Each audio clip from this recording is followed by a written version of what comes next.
Today we are converting images to PDF files.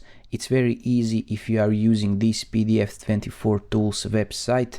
It's completely free, online, and no limits. So let's convert 3 images into PDF. Click here, choose files, and select the first image. You can hold Ctrl and select all the other images and click open.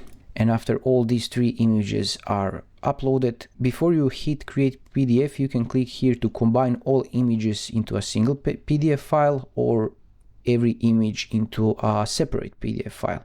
Let's go with the join. Also, you can create bookmarks based on the file names. You can choose the page size. A4 is a standard, page orientation automatic, and we want to add some margin, so we'll add, for example, 10 millimeters margin. Hit create PDF, and we can always preview before we download it. Hit preview here, and you can see all the 3 images are here, and we have a margin around it. So let's hit download and save it on a desktop.